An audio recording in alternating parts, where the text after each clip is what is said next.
เด้อจังหน่อยก่อน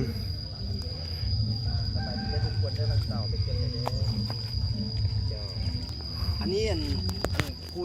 นี่นะหันหน้ามาหันทักทายในเด้อสบายดี น้องฟ้า น้องฟ้ามาดิ โอ้แม่น้อง คนงามที่สุด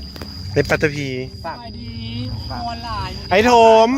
มาสั่งผ้า เจ้าไป บนประเทศแท้ เบิ่งมกหัวเขาลายเด้อ มาเต็มคู่เป็นน้องฟ้าเอาคนเดียวผู้ชายอยู่นี่1 2 3 4 5 6 คนบ่มีผู้ใดหาได้น้องฟ้าผู้หญิงคนเดียว เจ้าสู่ชีวิต ป่า เด้ เต็ม เนาะ คู่ เข้าใจละลายเด้ออันนี้นางงามมันเจ้าของที่ดินอันนี้ ถ้าว่าเจ้าของที่ต้องถามคนดินนี่ เจ้ากับแก้ส่งออกดิมันแบบบนักส่งบ่ คุณนาคุณบอกแล้วคุณนาแก้นะ บ่ค่อยบ่ได้ว่าสิมาพิศวาสนะพวกแก้วเด้อ แม่นก็ว่ามันอันนั้นมัน ค่อยฮ้อน เจ้าก็เอานุ่งไปทางในก็ได้แต่ว่าจะเลย มันหาดบ่ใช่กับแก้ซะเอวออกก็ได้นะตานมันหาดโพดจังได๋น่ะ มาเอาออกคอยกิบิน โอ้ย ตาเป็นยันจะมาเลยคอยเอาเอาออกไม่ก็ ให้ถามลูกแล้วให้พ่อออกบ่ เนาะให้พ่อแก้ส่งเนาะมันหนักเนาะล่ะเนาะ อีหล่าพ่อเฮ็ดหยังกลางคืนนะแม่โลถามมัน แต่ไม่เป็นต้านมาหาลูกเป็นต้าน